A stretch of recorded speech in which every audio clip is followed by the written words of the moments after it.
Hapo zamani za kale, katika kijiji kidogo kilichoitwa Mtoni, kulizuka mfululizo wa matukio ya kutisha. Kila usiku, sauti za ajabu zilisikika kutoka msituni. Vishindo vizito na kelele za kutisha vilivuma, kana kwamba vilitoka kwa viumbe vya kuzimu. Watu wa kijijini walitaharuki, na kila mmoja akaanza kuogopa kuvuka nje wakati wa usiku. Hakuchukua muda mrefu kabla ya watu kuanza kupotea kwa namna ya kutisha. Kila wiki ilipozidi kupita, kijiji kilizidi kupoteza watu wake. Waliobakia waliishi kwa hofu, wasijue nani angekuwa wa pili. Waliojaribu kusaka majibu walirudi wakiwa na mashaka na hofu kuu. Katika giza la usiku, viumbe visivyojulikana vilionekana katika mianga ya mbali, lakini yeyote aliyesogea karibu alirudi akiwa hana ufahamu wa alichokiona. Hali hiyo ilipozidi, wazee wa kijiji walikusanyika na kuitisha kikao kizito, wakijadili njia za kukomesha jinamizi hili. Walipokubaliana, waliwateua wazee wawili wenye busara na ujasiri mkubwa.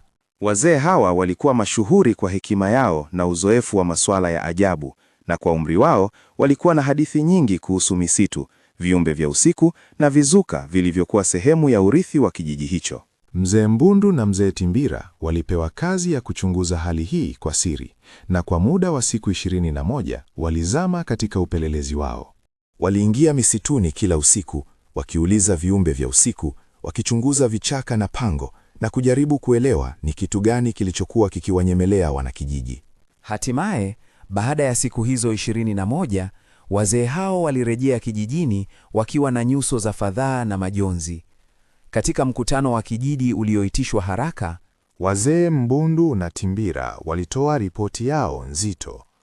Walieleza kuwa baada ya utafiti na upelelezi wa kina, walikuwa wamekutana na kivuli cha ajabu, kirefu na chenye nguvu zisizo za kawaida, kilichotembea kwa upole lakini chenye kusababisha hofu kubwa kwa yeyote aliyekikaribia. Walifafanua kuwa kivuli hicho kilionekana kutanda kijijini, kikivizia watu waliokuwa peke yao usiku. Na mara tu kilipokaribia mtu, sauti za majonzi na kicheko cha kusikitisha zilisikika. Baada ya ripoti hiyo, wazee waliamua kumuita Mwanakondo, kijana shujaa aliyesifika kwa ujasiri na moyo wa kuthubutu. Wakampatia kazi ya kupambana na kivuli hicho, wakiamini kuwa kwa nguvu zake angeweza kukomesha jinamizi lililokuwa likitishia kijiji. Hata hivyo, wazee walijua kuwa Mwanakondo alihitaji zaidi ya ujasiri wake.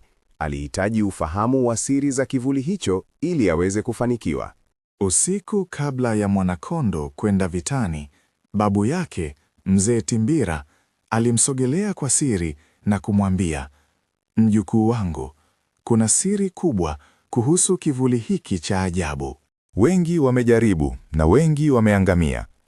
Lakini nilipokuwa msituni, niligundua kwamba kivuli hiki hakipatani na mwanga wa taa ya kurunzi."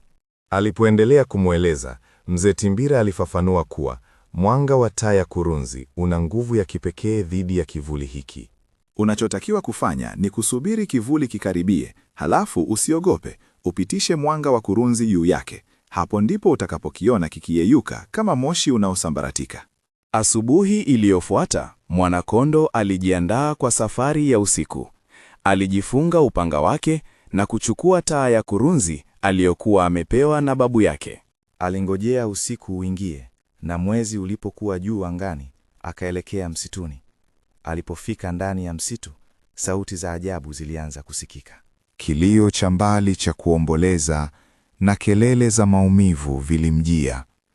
Akiwa peke yake katikati ya msitu, kivuli kirefu kilianza kujitokeza, kikimzunguka kwa ghadhabu. Mwanakondo alisimama wima, bila hofu. Kisha kwa mkono ulioimara, akaangaza mwanga wa kurunzi moja kwa moja kwenye kivuli. Macho ya kivuli yalipolambwa na mwanga, yalifyonza na kutoa sauti ya kuchizika, kana kwamba yanayeyuka kwa moto. Kivuli kililia kwa sauti ya huzuni, kikipoteza nguvu zake kwa kasi, kikayeyuka taratibu na kutokomea kama moshi unaofifia hewani.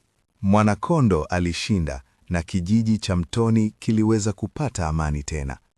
Hadithi ya kivuli ilibakia kama onyo kwa watu wa kijiji, wakijua kuwa ujasiri na hekima ni silaha bora zaidi dhidi ya hofu za usiku. Na hivyo, kijiji kilipata utulivu wake tena, huku jina la Mwanakondo likisifiwa kwa vizazi na vizazi.